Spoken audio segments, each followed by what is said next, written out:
I'm right back with another video. It's 2:13 p.m.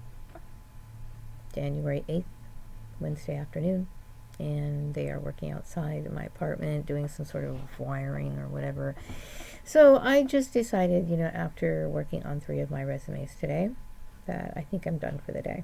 I'm tired. I will pick up again tomorrow. And it's hard. I mean, when you're like by yourself and you're like feeling like you're pressed for time and you're dealing with all this stuff, I will say that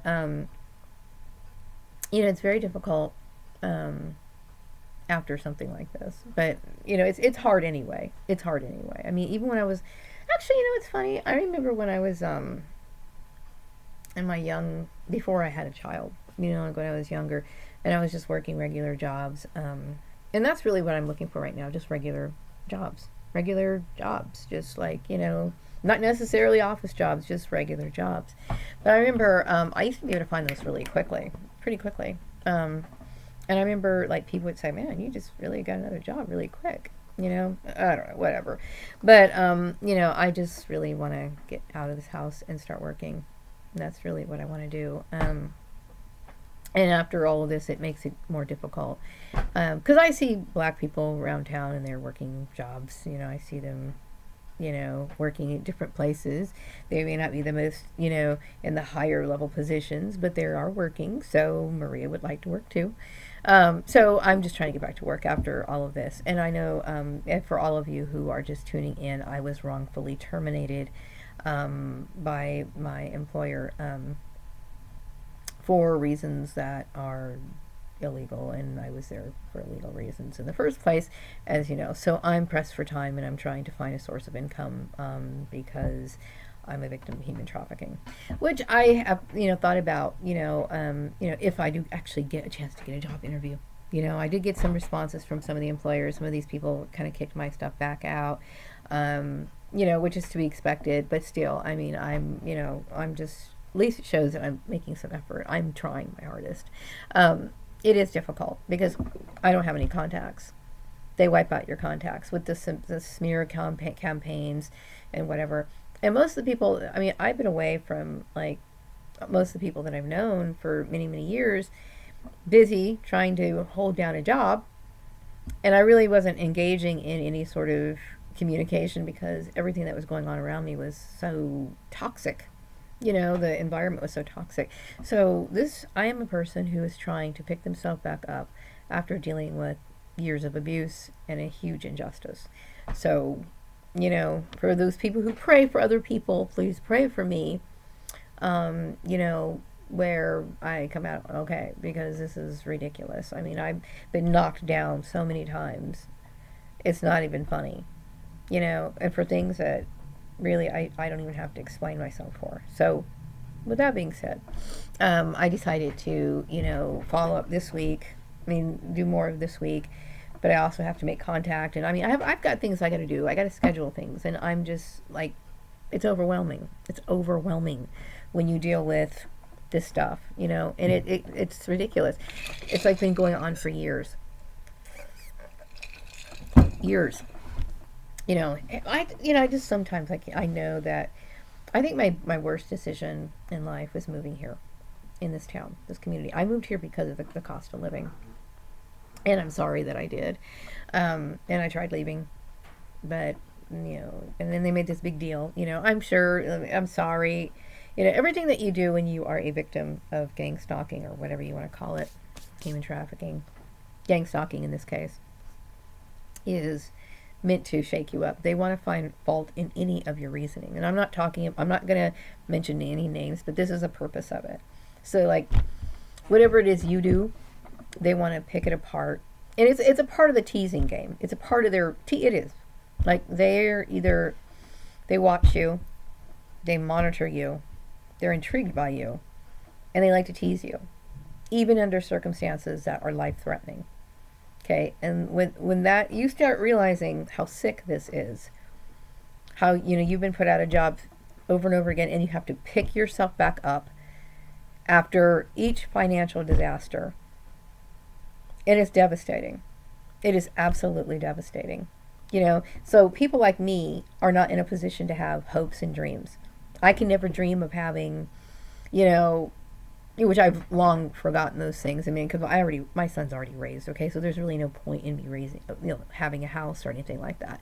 But you're not in a position to do that because every time you get anywhere close to getting anything that looks like you're even close to getting to like the so-called American dream, it will get wiped out again, and you will start all over again. Okay, and you are not permitted to have any relationships at work, meaning any close friends at work, because they will sabotage those. Okay, so you are on your own. Okay, and what they think is a fun game or a little bit lighthearted entertainment is actually a form of genocide. Okay, I that's how important it is to understand. Not just that. I mean, not just that. It if whether a person is directly trying to harm you or not, it is tremendously frustrating, devastating, scary, and damaging to a person's health to continuously be under this huge amount of stress all the time, especially under the circumstances. All I know is that I've dealt with racial issues, okay, in the workplace that has lasted a very long time. I left the farmer's place in 2013, okay, and it took a very long time for these people to open their eyes and realize what I was talking about. And even still, they still wanted to push the issue. You know, these are some like people that are terrifying. They're terrorists, okay, in my opinion. So I get very upset about it. And then they somehow, because people don't follow the rules, they don't abide by the law, they don't respect your human rights. So every time you start a new job, which is a job that you don't care about, and then they want to sit here and tell you how you're supposed to act so you can maintain that job that you don't really like being at because the environment is toxic. But in the meantime, while you're working this job that you didn't ask for, that's toxic, that is making you even more depressed, they're telling you how you're supposed to act so you can maintain that job that you don't even fucking give a shit about. Now, don't get me wrong. I'm the kind of person that believes in putting your best foot forward. Sometimes we're stuck in certain situations. Some things are beyond our control. And I'm the kind of person, I'm always going to give it my best. Even when I was working over at that last job, okay? There were just times, but then I kept thinking in the back of my mind, I have to be realistic. Okay? There is no reason for me to feel like I'm exploited on a daily basis. How much more can these people do? I experienced financial hardship when I was working over at Chatsworth. Okay, I had to quit my job. Okay? And then I moved down here. Then I thought things were going to be great. And then I started over at the farmer's place. And then the bullshit started happening there. So then I left there. And every place after that, it's been a nightmare. Okay? Then I got to the point where I found out that my ex-husband, or whoever he was in on this. So I tried to escape from him to go back to my house. Only for me to find out that my family was finding it. And I kept thinking, well, maybe I made a mistake. Then bouncing back and forth. I know what this stuff is. Human trafficking, gang stalking, that stuff's illegal. And it causes a lot of deep, whatever kind of psychological problems your perps have, it becomes intensified in this group mentality. Okay? And they will harm you. They will hurt you. And they've hurt me many times. You know what I mean? So I realized, okay, you know what? I'm divorced. I got a divorce. I figured, okay, I need to set myself straight. I need to get a divorce. I got a divorce. Because this was making me ill. Okay? The thought of these people made me sick. And I figured she probably wanted him, so let me give her what she wants. I got divorced. But they were still there. They were still there. And every year, I can't deal with that anymore. Can't deal with it. I was paying really good on my bills and everything. I was doing fine. And then the bullshit started happening over at Organized Sports. I couldn't believe it. You know, Lisa was acting up, that lady. So then she got the entire company involved in it, which is this is what gang stalking, this is what human trafficking or gang stalking or why does this look different? The coloring shading in this room looks really completely different. It's weird. You'll notice, I don't know if this comes out, but this is lighter than this side. It's very strange. Like this here's bright, and this is really weird. I don't know if that's whatever. Anyway, but I have experienced financial disasters that were beyond my control, over and over and over again, or having to pick up and move my stuff. You know, and then leave things behind and start all over again because I'm just a woman all by myself. You know, it's like these people don't think about what they do. Maybe they don't realize it. You know, like every time I would go over to these people's houses, they were probably thinking, "Well, you lost your job," but they didn't realize they were the ones behind me losing my job. It was them. I didn't know what was going on, and I kept thinking, I know I'm doing my work. I know I didn't do anything wrong. I didn't do anything wrong. I don't know why this keeps happening to me. And then I kept thinking, maybe, um, I kept thinking maybe I'm a targeted individual, and I had a different definition for what a targeted individual was. Like I didn't know at that time that there was a thing called targeted individuals, which would fit the description of what I'm dealing with. But I kept thinking this was something about me specifically. That randomly people would attack me. Randomly. You know what I mean? Just for no reason at all, whether my family was involved with it or not. But then I realized, no, that's not the case. That is not the case. What it is that your life is kind of controlled, kind of like the Truman Show, to where yeah, you're living in a different town than other people, these people that but they still somehow have the ability to control what you're doing. And no, I'm not trying to be a rebellious person at all. I'm shocked that people perceive different as rebellion.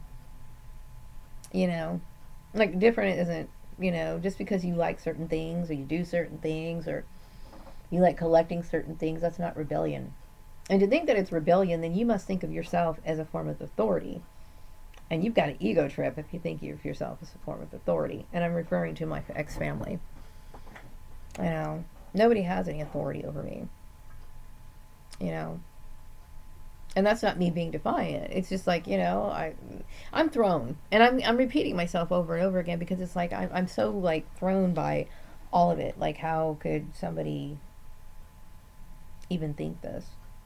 And I want you guys to understand what you've caused year after year after year after year. Of the little jobs that I was working here, that I would go start there, and then all of a sudden, for no reason, there would be bullshit starting. So then I'd have to go and pick up and leave. And I was doing my job. I realized I kept thinking, I got to work 10 times as hard for me to be taken seriously at my job. And I worked hard. I worked my ass off. Only so I could get my shit wiped out again. This time, they wiped me out and I don't have any unemployment benefits. So I have to figure my shit out. And I can't tell you the kind of stress I'm going under. I'm under extreme stress. And the reason why I'm being reprimanded is because I might go for a walk outside. That's extreme bullying. Okay? And it's abuse. And and especially because I'm being abused and punished for going out for a walk because of a man that I'm not married to. Because they want me to continually be in a marriage with him. No. I don't want to be near somebody like this. Okay? Knowing that this is what happened. Knowing that this is what he did.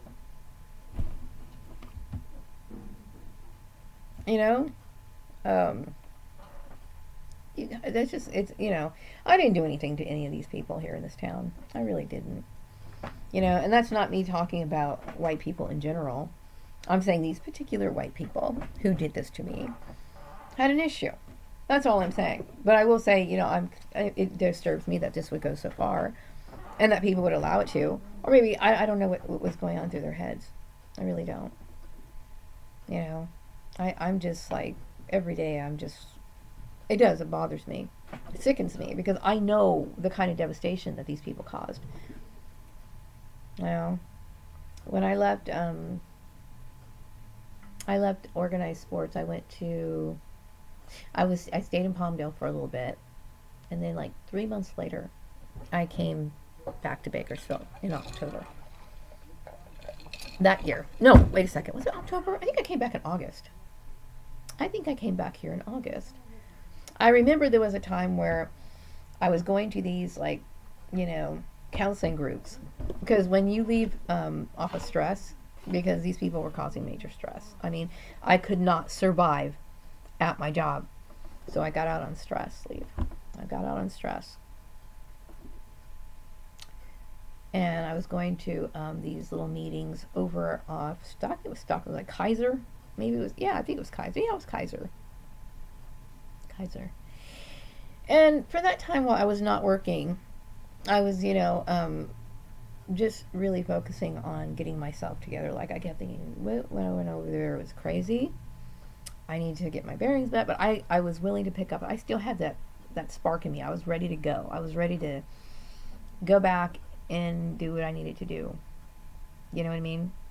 And then I noticed that, I was living over on a little apartment, and I know that Joel was coming by, and he seemed very, eager to get back together.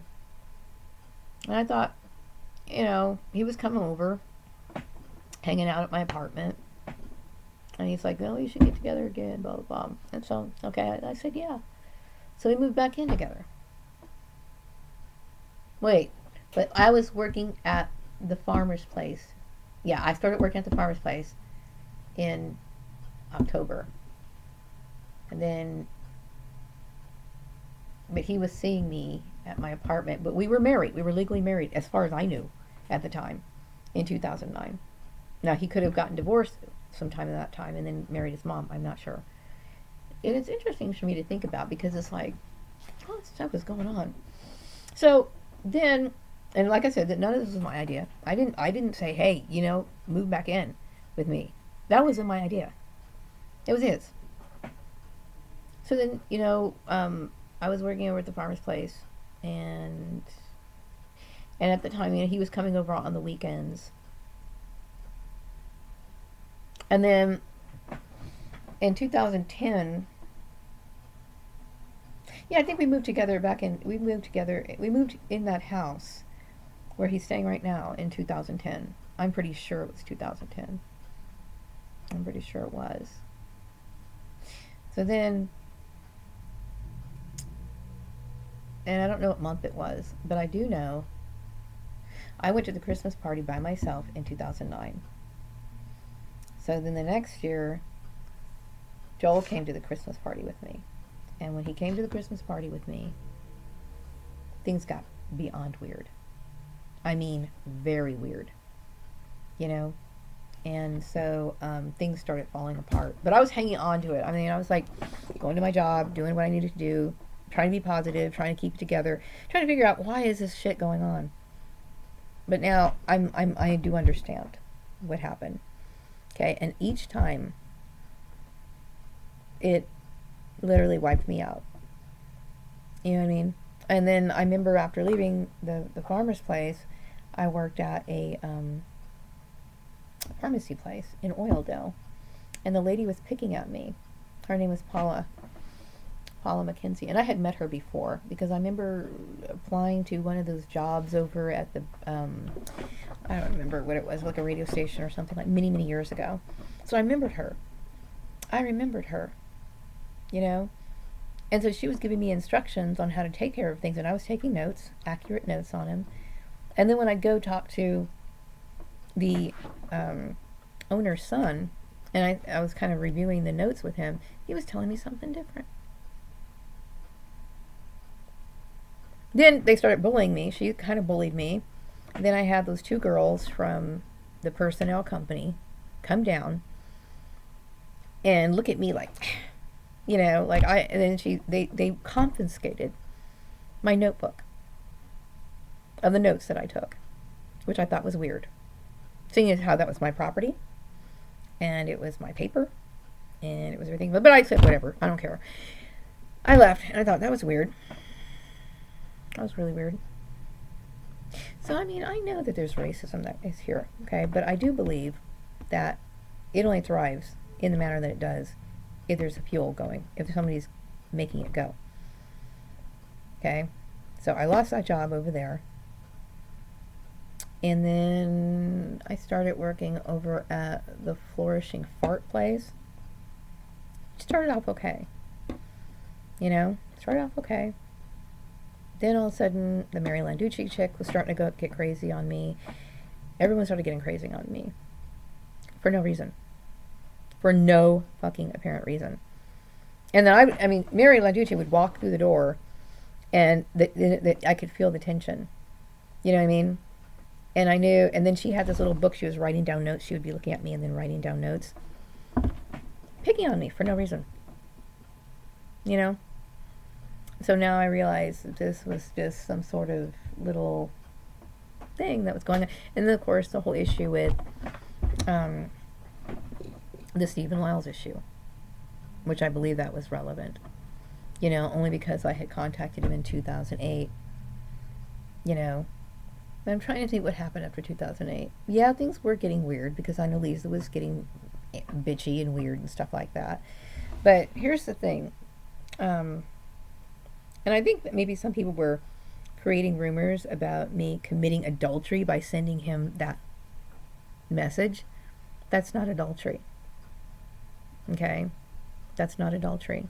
Just because you send somebody a letter does not mean that's adultery. Adultery is when you actually have physical intercourse with that person.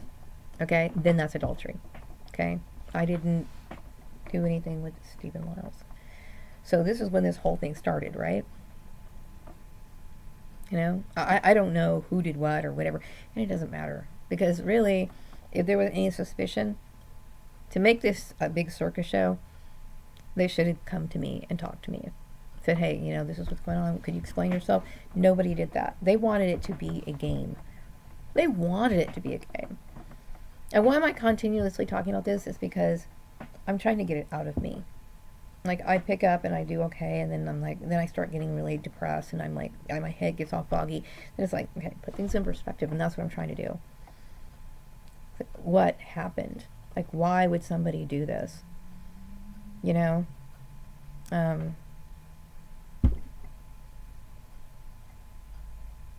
was wrong. And then everything that you do as a targeted individual, as being a part of this gang stalking program or whatever, like I said, gets challenged. Any opinion that you have, anything that you do, everything. They pick on anything. If you like, if you like the sweater, for example, okay, there's nothing really big. It's a regular sweater. Very common sweater. But they'll pick on it. They'll find some reason to pick on it. You know what I mean? If you say something, then they have to challenge it. You know what I mean? All because it's like somebody's going like this. That's exactly what it's like. Continuously. Like they constantly have to keep this game going. And it's like, I didn't ask to play this game. I didn't. You want this particular person. You want Joel. Have Joel. And seriously, I'm not like sad about it or anything like that, because I don't. At first I was like, upset because I kept thinking, I cared about this person.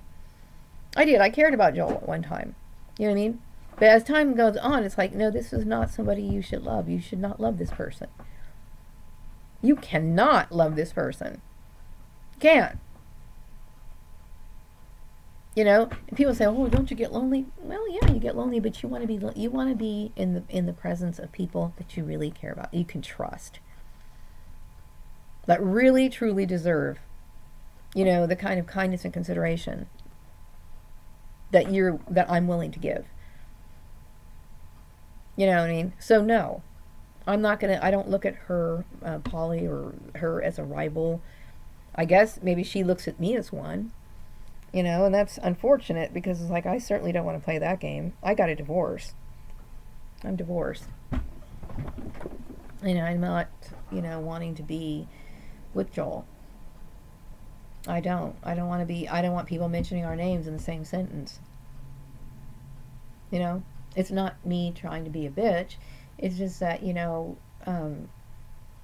that is a very traumatizing thing to know that someone you were married to was plotting against you to ruin your goals. And then showing me a face saying that, all these things are okay. This is how our life is set up. But then there's something else going on behind the scenes. He and I never had a discussion about him finding me a job. I remember asking him to help me find work when I wanted to move back down here. I do remember saying that. But he knew I had no intentions of ever being with him. Ever.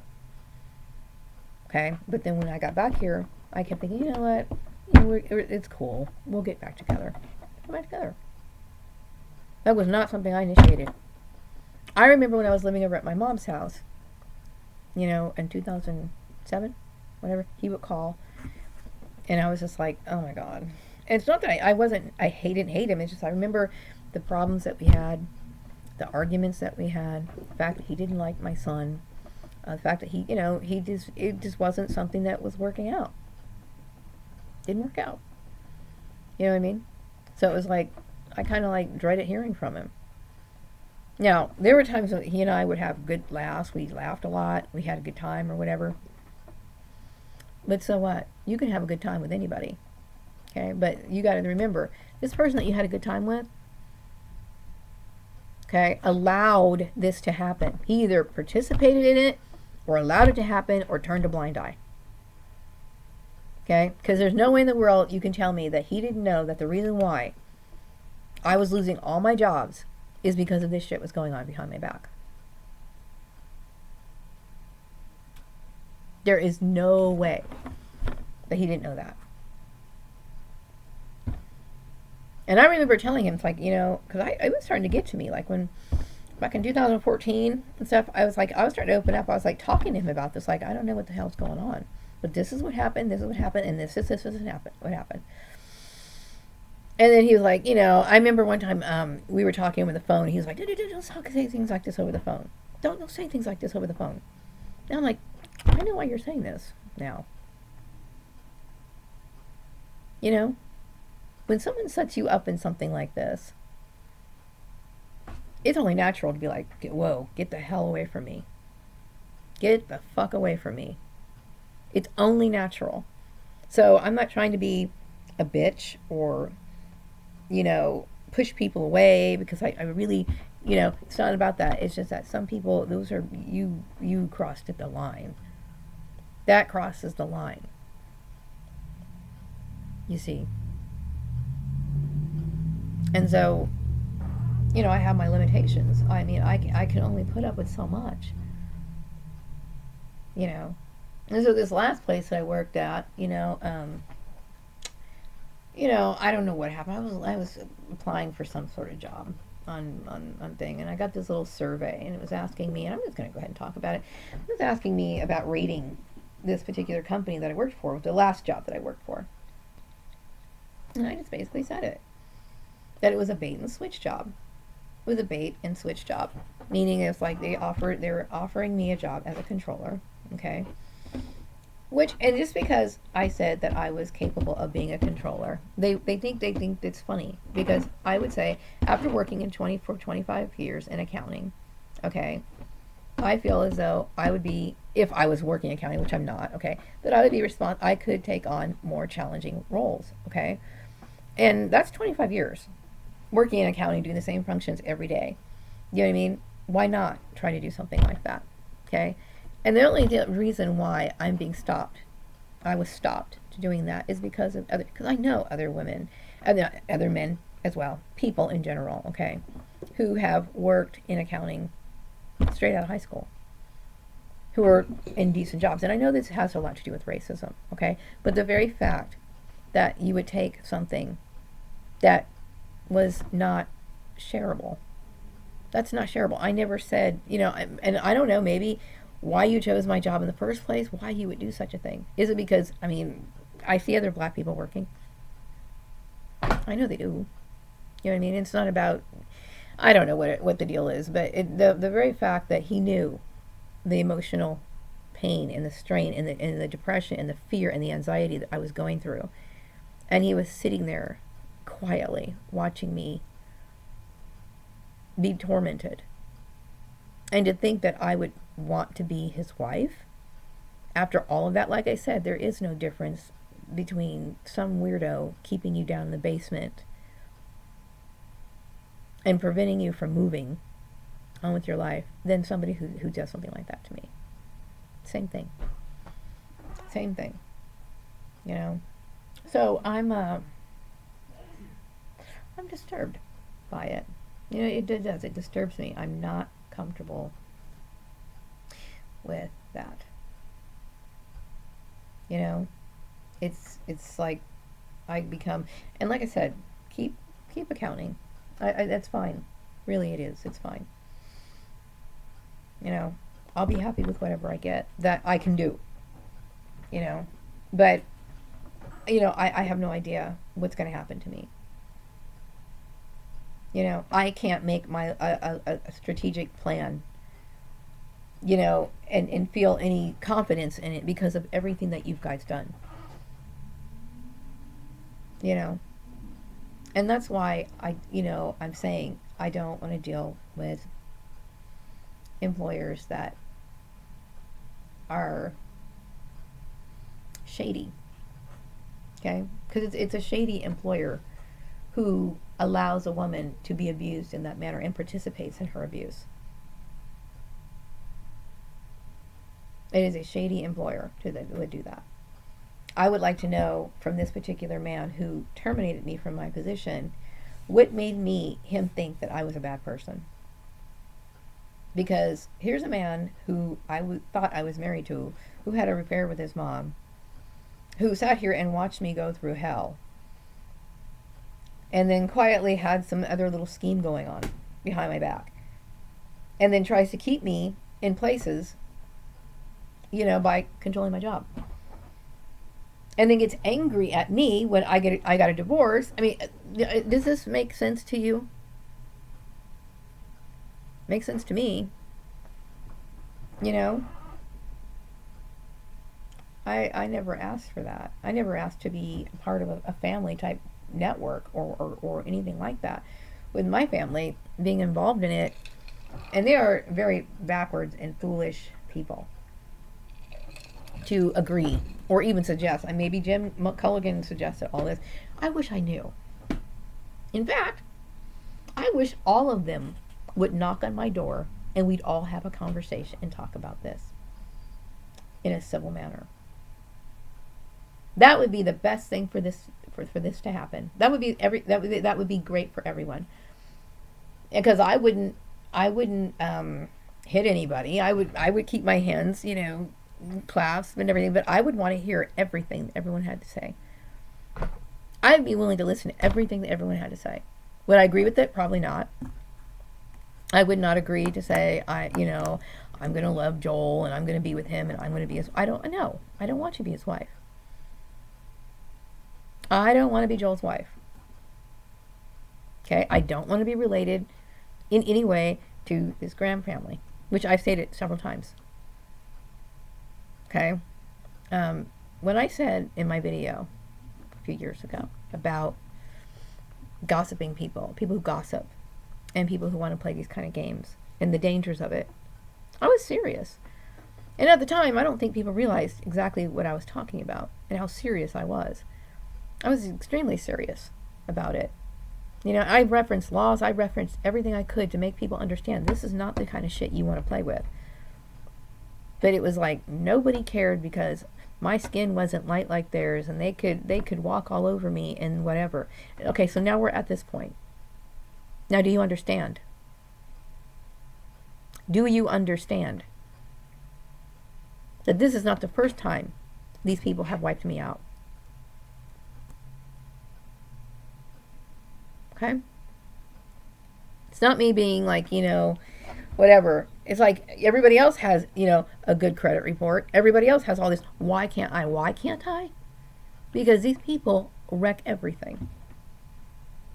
Okay? And I just had to call and reschedule or whatever a PG&E payment. Which I don't have really the funds for until when I get a job.